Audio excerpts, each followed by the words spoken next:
This is the 7th video of our exponent series.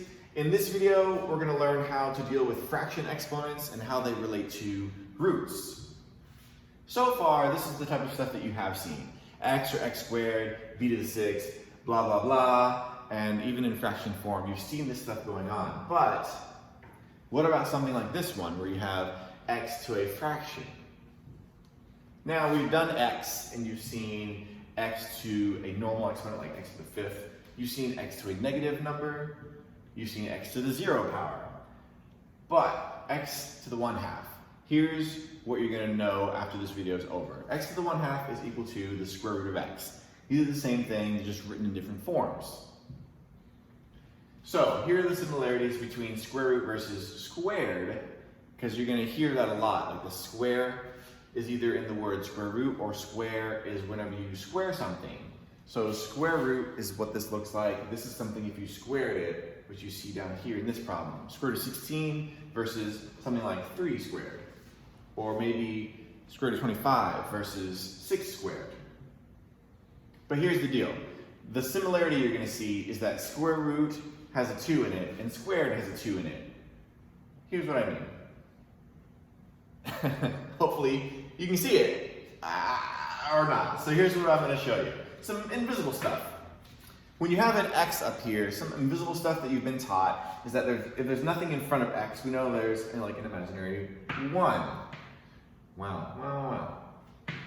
Or if there's a blank exponent, we know that that exponent is also a 1. So that's the invisible stuff that you've been taught in the past. But maybe something that you haven't been taught is the square root. This is called a radical, but we don't normally say like radicals very often. Normally we just say square root. And the invisible stuff that you're going to know is that this has an invisible 2. It's written right here. We don't normally write it. Just like if I wrote x up here, I wouldn't normally write 1x. Or if I wrote x up here, I wouldn't write x to the 1st, because this 1 and that 1 are implied, just like square root, that 2 is already implied, so I would never write it. So, square root of 25, we know that there's an imaginary 2. We just don't write it.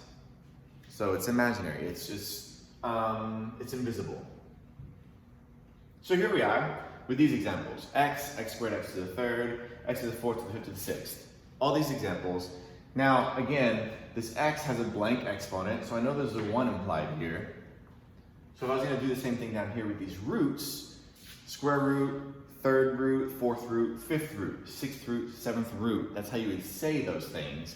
And again, this square root has this implied 2 in there. We'll never write it, but it's there. So if I was going to take the actual roots, like what is the square root of 25? Now, because there's an implied 2, that 2 is there for a reason. The 2 means something times something. That's why the 2 is there. So what times itself is going to be 25, which that answer is going to be 5. I'm going to go ahead and write those answers for fun. So 5 times 5. If I have a cubed root, it means something times something times something. That's why there's a 3 in there. So 2 times 2 times 2 is going to give me 8, because 2 times 2 is 4, times 2 is 8. So I know my answer here is 2. Now the same thing goes on and on for these examples. You know, something times something times something times something is going to give me 16. That answer is also 2. 5th root means something multiplied 5 times is going to be 243, which is 3. This one is the 6th root of a million, and that answer is going to be 10. Something super simple. And then the 7th root of a negative 128 is negative 2. Now, how we're going to use that. The exponent rule here is that if you have a root, that root can be written as a fraction exponent. Just like you saw square root of x, that root that you see can be written as to the 1/2 power. So all of these that you see up here are roots. 2nd root, 3rd root, 4th root. So when you hear the word root, I mean this symbol that you see that looks like a square root. If it has a 6 out there, it means the 6th root. So these roots can be written as fraction exponents. So here we go. If I have the square root of 25, don't forget about that implied 2. That 2 can be written as a fraction 1/2. So basically all you're going to do is take these numbers that you see written out here with these roots, and if you just make them as 1 over whatever, you can take that and drag it out with the 25. So this 8 is going to stay 8. The 3 is going to become 1/3 out there. The 16 remains 16. The 4 becomes 1/4 out there. Now, knowing that information, go ahead and pause the video, try to rewrite these yourself so you can get some practice. Now I'm going to go ahead and go over these problems. 12, that 3 becomes a fraction of 1/3. X, that implied 2 out there, don't forget about it, is 1/2. 100, the 5th root is going to be the 1/5. The implied 2 that's out here, so I have y to the 1/2, b to the 1/4, and negative 20 to the negative 1/2. Now this problem specifically is one that you're never really going to see. You're not going to deal with a number to a negative fraction. I just wanted to write that for fun so that you'd have some practice. Like, you know how it would be written, but you're never actually going to see that. So just ignore that for the rest of your life. So let's continue with what we're doing here. What's the difference between something simple like square root of x and maybe something a little bit weirder like the square root of x cubed? Now in this problem, I'm going to mirror what's happening. You're going to take whatever's inside, and that implied 2 comes out here as a 1/2. Whatever's inside is going to stay, and then to the 1/2. So just because it says x to the 3rd, just because there's something a little bit more elaborate inside, it's still going to remain whatever it is. And then the 1/2 is still going to come out here. So it's still a simple concept, and here's how it would be written: x to the 1/2, x to the 3rd, to the 1/2. Now, those are the final answers, but it could be much easier. So here is what I mean. If I take the square root of x cubed, I get this answer which I already showed you, x cubed to the 1/2. But we know that this could be simplified because in the previous video I taught you that an exponential expression like this one, when it's raised to another power, you multiply the 3 times 1/2, which we're going to get a final answer of x to the 3/2. Now, if you did something else in your head, like 3 times 1/2 and got something like, well, I know 3 times 1/2 is 1.5. And so instead of writing x to the 3/2, you put a x to the 1.5. You could have done that, I suppose, but you're never going to see an exponent of a decimal number, really. You might get into that whenever you get into some scientific terminology or maybe somewhere else, but you're not. This is not common. Please don't do that. What you want to do is leave it in a fraction exponent as an exact answer, x to the 3/2. So here are some examples. If you want to try these on yourself, go ahead and pause the video. Now I'm going to go ahead and show you the answers. I know that this item is going to stay as x to the 3rd, and the implied 2 that's out there is just going to be down here as 3/2. That's the simple shortcut version, is whatever exponent's inside is going to go on top of the fraction, whatever's on the outside will go on the bottom of the fraction. Same concept holds true here. The 7 is going to be on top of the fraction, that 10 that's on the outside will be on the bottom of the fraction. So the answer is a to the 7/10. Using that knowledge, go ahead and pause the video and try these yourself. Now I'm going to go ahead and go over these pretty quickly.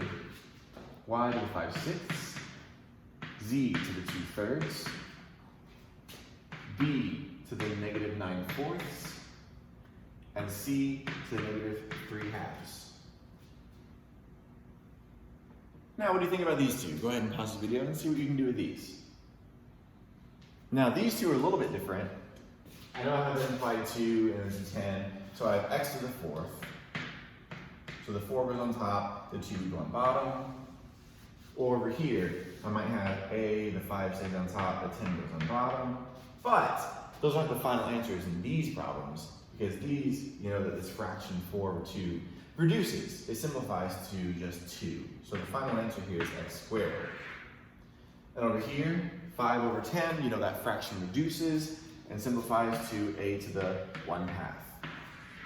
So there are examples where you're going to have these radicals and these roots, and you rewrite them in a different way, and they're going to simplify. So let's talk about those kind of problems. So these 6, they will simplify further than what you might think, so go ahead and pause the video and see what you can do with them. All right, I'm gonna go ahead and go over these problems. Don't forget about the implied 2 that's in there, so it's gonna be x to technically the 4 halves, but you know that reduces to x squared.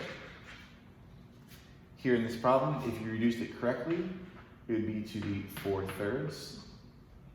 If you reduce this problem correctly, it would be to the 6/3, which is just 2. This problem here is a to the 5/10, which is 1/2. B to the -2/4, which is -1/2. And C to the -10/2, which is -5th power. Now, let's see what you can do with these 2 problems. All right, I'm gonna go ahead and go over these problems. If you did them pretty quickly, or maybe you were confused by them, don't worry too much. It's still just whatever's inside. 3x4 is gonna stay 3x4, just like normal. And the 2 outside becomes that stuff being raised to the 1/2. Now, we just did some problems where they reduced or they simplified. This actually doesn't simplify. You can't take the square root of 3, so it's not a nice perfect whole number, so you're gonna leave it alone. X to the 4th, if you raise it to the 1/2, it would reduce, but if not everything in here reduces, that's as simple as it gets. The only way you can simplify or reduce is if everything inside of these parentheses set was able to simplify because of the 1/2, but it doesn't. Same concept happens here, 15a5c, 15a5c, all being raised to the 1/10. You can't take the 10th root of 15 and get a nice pretty number. It's gonna be some crazy long decimal. So because it's not a whole number, it won't reduce, which means that, well, forget it. We're gonna leave it just like this. Now, I could give you more problems like that, but I feel like it would be pretty pointless to give you practice problems where you, hey, rewrite these that don't simplify. That's super easy and there's no real work being done. All you're doing is taking this crud and putting it to the 1/3 power and you're done. Or taking this crud and saying to the 1/5 power and you're done. I don't want to give you problems where it's just like a snap and it's super easy, because you can already know how to do that just from watching this portion of the video. So instead, I want to give you problems that you do have to kind of work to reduce, because you're going to have to know how to do these problems on maybe ACT or the SAT or on a state test. So here we go. I have the square root of 16a6c9. I could rewrite that here, as you probably could have done yourself.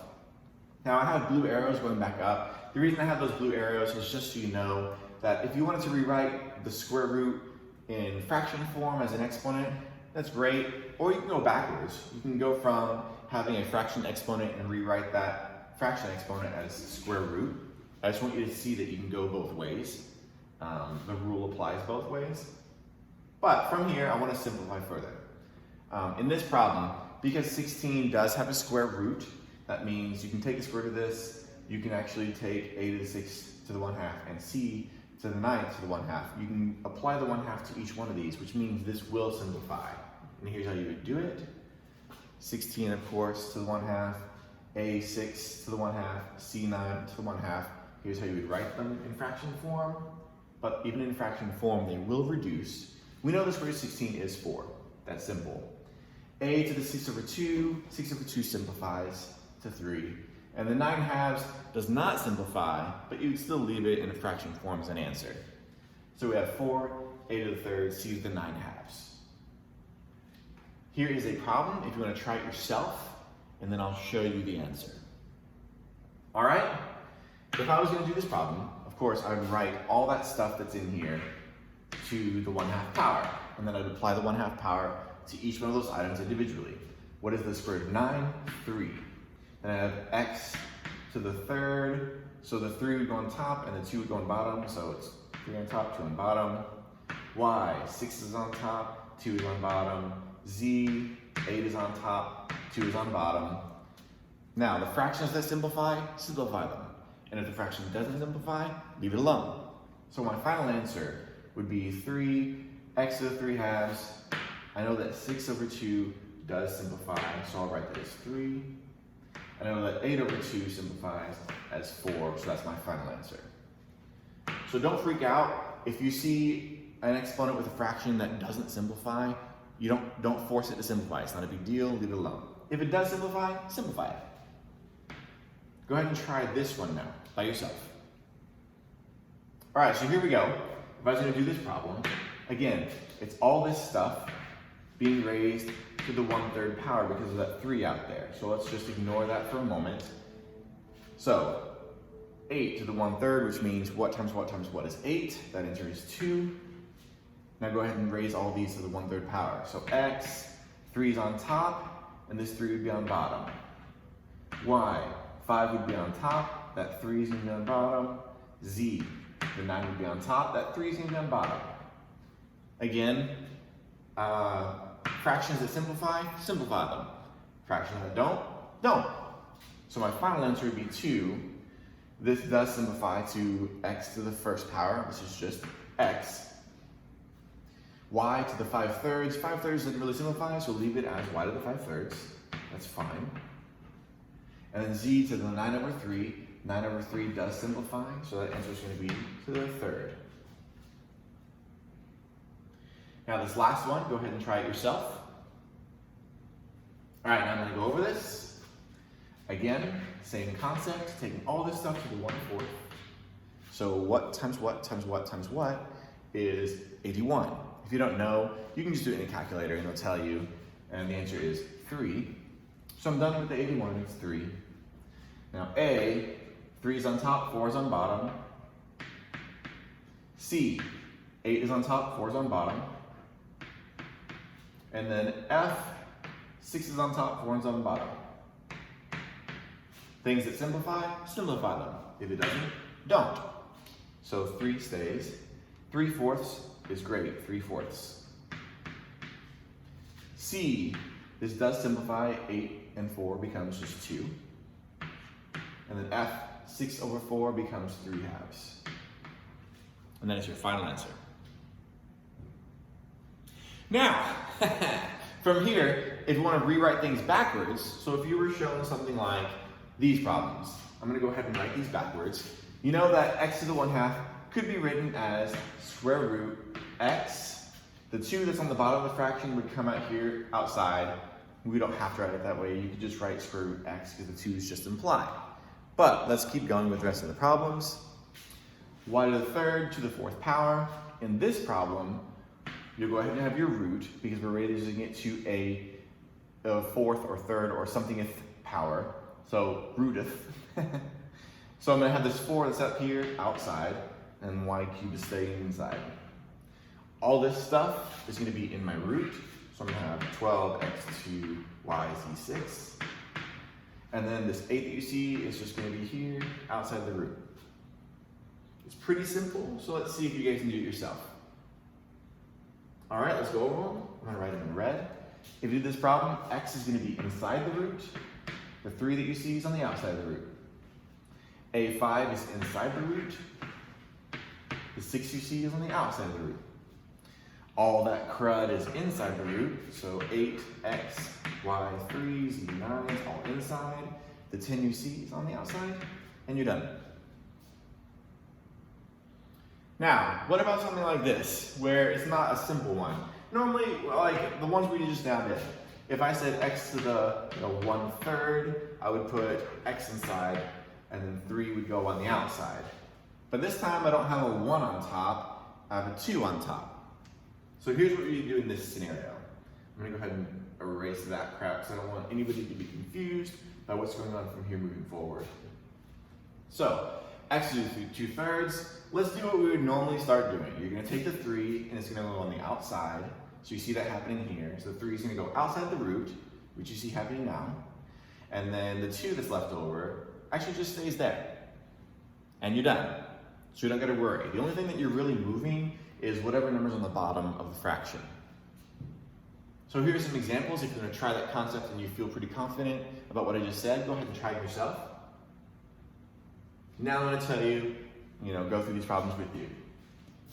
The 4 that's on the outside is on the bottom of the fraction. So you're going to have your root, x stays inside. The 4 that was on bottom is on the outside. 3 that's on the top is going to just stay inside. And that's how you do these problems. So I'm going to continue I'll give you the examples as we go. So root, b is on the inside, the 2's on the bottom of the fraction, so it goes outside. The 5's on top, it stays inside. How about a root? We have a y. 3's on the bottom of the fraction, so it goes out. 4's on top, it stays in. Last 3 problems. Root 10. 2's on bottom, it goes out. 7's on top, it stays in. Root 5. 5's on bottom, it goes out. 2's on top, it stays in. Last one, root -2. 8's on bottom, it goes out. 5's on top, it stays in. And those are your final problems. We have no other problems to go over. We could do some more like advanced ones, like if I did something crazy with a -5, x to the third, z, 5, y to the -1st, all being raised to something weird like to the 5 power. If we did something like this, and we wanted to rewrite it, you're actually not ever really going to be given a problem where you're like, hey, rewrite this problem. So I'm not going to do examples of this. If you do come across problems like that where it's like, hey, rewrite this problem, let me know and I can help you out with that problem. I could go ahead and write that answer for fun. Like if we were going to do this for no reason, let's go ahead and do it. So in this problem, you're going to take all that stuff on the inside, -5, x3, z5, y, -1, which technically we didn't write like that because of the exponent rule that you guys learned with the negative exponents that would drop down. So let's go ahead and write this properly here. You write y to the -1 will go on the bottom. Now it's going to be all this stuff inside of the root. 2's on bottom, so it goes out. 5's on top, so it stays inside with this crud written like this. It's a huge mess. I would say you might not be asked to take this and put it this way, but you might be asked to take this and put it this way. So that's why I tried to go from this direction here and not this direction that way. But from this video, hopefully you can learn, and if you're going to do some more advanced problems yourself, you can find them and try to practice them yourself. I'm personally not going to give you extremely difficult problems like this until the very last video of this series.